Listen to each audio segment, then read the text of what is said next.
Soal kasus penembakan Habib Bahar, Mahfud MD akhirnya buka suara bilang ini. Nah kan, bakal ada yang kejang-kejang nih. Pokoknya kita optimis itu akan terungkap dengan benar. Itu kan ada teknik-teknik dan strategi penyelidikan. Itu Polri udah punya, tapi sudah ada juga perintah dari Presiden, jangan main-main kan gitu.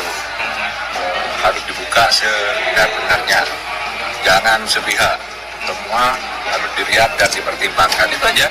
Laporan penembakan tidak ada proyektil peluru. Memang sekarang ada ya amunisi peluru yang tidak ada proyektilnya. Memang hasil visum belum keluar. Tapi ini sangat aneh. Bahar bin Smith kemana-mana selalu diketahui dengan beberapa orang, diikuti dengan pendukung-pendukung loyalnya dia. Tapi polisi tidak menemukan saksi yang melihat Bahar bin Smith ditembak. Tidak ada. Aneh nggak sih? Saya nggak tahu, atau kita nggak tahu sebetulnya kejadiannya seperti apa. Apa benar ditembak? Kalaupun benar kejadiannya ditembak pakai senjata apa? Senjata api beneran kah? Airsoft gun kah? Pistol air kah? Gitu loh.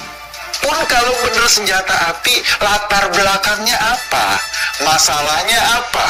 Kalau ngelihat peristiwa-peristiwa seperti ini, sebetulnya ini kayak tiba-tiba kita dihenyak oleh drama playing victim. Dia seolah-olah jadi korban. Ya, Menko Polhukam Mahfud MD masih menunggu hasil penyelidikan kepolisian mengenai kasus dugaan penembakan Habib Bahar bin Smith yang dilakukan oleh OTK. Ya, biar diperiksa oleh polisi dulu. Kita kan nggak bisa berkomentar. Ditembaknya di mana, lukanya di mana, kan tuh belum jelas juga. Ya, kita tunggu saja penjelasan polisi. Kita Mahfud MD Pompes Al-Munawir, Yogyakarta. Ia mengatakan hingga saat ini dirinya belum mendapatkan kronologi lengkap mengenai peristiwa penembakan itu. Ya, yang jelas kan hukum harus ditegakkan, harus dicari buktinya gitu. Ya, kita tunggu aja deh. Kasus ini penuh dengan kejanggalan sambil menunggu hasil resmi dari kepolisian. Kita tidak boleh menutup mata. Apa yang terjadi pada Bahar memang tindakan yang wajib diusut kalau benar terjadi. Kita sudah paham toh ujung-ujungnya yang menjadi sasaran pada akhirnya Pak Jokowi, ya seperti yang satu ini. Si pegiat media sosial Niko Silalahi ikut menyoroti kejadian penembakan yang dialami oleh Habib Bahar bin Smith. Dalam kasus ini yang menyalahkan Presiden Jokowi. Menurut Niko, pemerintah telah gagal melindungi warga negaranya. Pasalnya kejadian ini bukan baru pertama kali. Niko pun menyebut beberapa peristiwa lainnya. Ya, setelah KM 50, Kanjuruhan dan lain-lain, maka kejadian yang menimpa Habib Bahar menjadi fakta kalau Jokowi gagal total memberikan keamanan bagi rakyat sipil, ungkapnya. Niko pun menyarankan agar Presiden 2 periode itu mundur. Di sisi lain menyebut nama yang dianggapnya layak. Harusnya Jokowi segera mundur aja, biar orang yang berkompeten aja mimpin negara ini kayak Rizal Ramli, Masa Ididu, Komjen Dharma, dan lain-lain, ujarnya. Waduh. Ya, dan kini kabar penembakan Habib Bahar bin Smith hari ini menjadi trending topik di media sosial Twitter. Beragam pemberitaan dan komentar tentang kejadian tersebut menghiasi media sosial. Hingga kemarin siang tercatat ada 2.000 lebih orang yang telah mengunggah tertembaknya ulama muda berambut pirang itu. Selain mengabarkan ada pun netizen yang ragu atau nggak percaya tentang adanya peristiwa itu. Seperti akun yang menuliskan keraguan dalam akun Twitternya, ia merasa tidak percaya jika Habib Bahar ditembak karena menurutnya kejadian tersebut terjadi pada pukul 21.00 waktu Indonesia Barat. Namun dalam pemberitaan fotonya terlihat siang hari, Bahar Smith ditembak orang yang tak dikenal pada Jumat 12 Mei 2023 jam 21 malam, tapi fotonya yang diupload siang hari. Waduh. Ya, kendati demikian terlepas valid atau tidaknya peristiwa itu, akun tersebut mengajak mendoakan Habib Bahar bin Smith dalam keadaan sehat selalu. Ya, terlepas valid atau enggaknya info penembakan tersebut, mari kita doakan saja Om Bahar selalu. Ucapnya di postingan yang disertai dengan potongan berita dan foto Habib Bahar.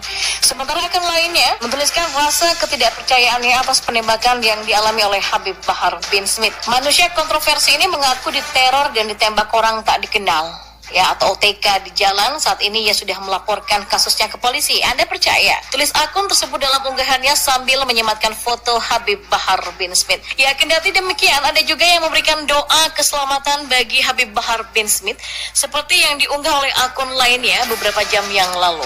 Ya Rob, lindungi para ulama dan Habib kami ya dari makar jahat, cuitnya. Nampaknya tidak ada yang percaya kalau Bahar itu ada yang mau menembak, kecuali hanya para kadrun yang sudah biasa dijejali dengan hoax-hoax, tipu-tipu, dan kesam heroik. Jadi memang kemungkinan besar tujuan berita yang menghebohkan seantero dunia kadrun itu demi menaikkan citra heroik si Bahar aja. Pasalnya sekarang ini si Bahar sudah akan redup juga namanya, sebagaimana Rizik Syihab yang juga sudah redup dan jarang lagi muncul. Bahar ini nggak punya lagi cara untuk mengangkat nama tuannya alias bandarnya. Bahar nggak punya lagi cara untuk membuat pihak oposisi menjadi elegan, karena memang pihak oposisi dan si Bahar sendiri sudah nggak bagus namanya.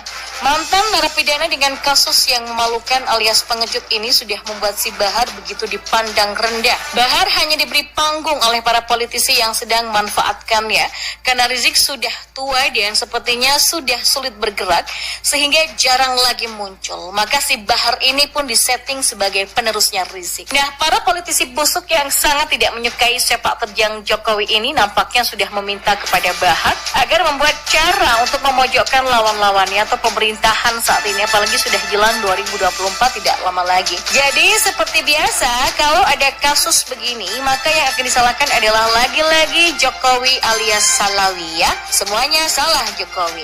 Apa yang terjadi sama si Bahar ini mengingatkan kita pada kasus si Ratna Sarumpait yang katanya digebukin tapi ternyata hanya oplas yang belum kelar. Dan juga si Rizik yang katanya pernah dibidik oleh sniper tapi ia lolos. Jadi kesannya si Rizik waktu itu sakti atau berkaromah. Maka peluru sniper itu meleset, luar biasa ya. Padahal sniper itu kalau sudah membidik targetnya ya udah wassalam deh. Tapi karena mungkin si Rizik sakti ya, jadi mungkin meleset deh. Ya, tapi itulah dunia kadrun dengan segala khayalan dan cerita yang dibuat-buat. Tidak ada yang tidak mustahil bagi kadrun. Dunia yang bulat bisa dipaksa jadi bumi datar, tiang listrik bisa dituduh sebagai salib yang sedang melakukan aksi misionaris atau mengkristenkan semua orang Indonesia. Apa yang belum kita bayangkan? Dunia kadrun sudah lebih dahulu membayangkannya, dan itulah kelebihan kadrun. Bahar ini ingin dianggap sebagai pahlawan, sebagaimana pahlawan di masa-masa perjuangan kemerdekaan yang menjadi incaran para kompeni Belanda. Cuman para kadrun ini lupa kalau dunia digital itu begitu vulgar dan kejam. Mau menjaga image dengan sangat rapi akan kesulitan. Jadi jalan satu-satunya zaman ini adalah tetap bersikap seolah-olah terhormat meskipun sudah nista. Bersikap seolah-olah ada orang baik meskipun dalam rekam jejak sudah sangat jelas bau kotorannya. Misalnya Anies tanpa malu terus berusaha mencitrakan dirinya, padahal rekam jejaknya memimpin Jakarta sangatlah buruk. Belum lagi sewaktu Pilkada DKI 2017 sangat-sangat jelas politik identitas yang dimainkan begitu buruk dan juga brutal. Jadi Bahar dan Anies ini dalam menghadapi dunia digital sekarang ini adalah dengan menghilangkan kemaluannya, maksudnya rasa malunya. Jadi memang mereka berdua tuh pede abis aja, berlagak kayak pahlawan aja, berlagak sebagai agen perubahan, padahal bangsat bajingan kan. Bayangin aja ada video yang beredar si Bahar lagi terima amplop. Dalam adegan video itu tampaknya orang yang menyodorkan 2 botol berisi air meminta doa. Mungkin karena orang awam atau memang udah terinfeksi dengan virus kadrun, orang itu percaya saja dengan si Bahar, dan tentu saja amplop yang mungkin saja berisi fulus itu siapa yang mau menolaknya. Jadi semacam jualan jasa doa. Padahal si Bahar ini bukan manusia suci, meski ngaku-ngaku keturunan Nabi, tapi kalau kelakuan bangsat begitu mana bisa serkan ya.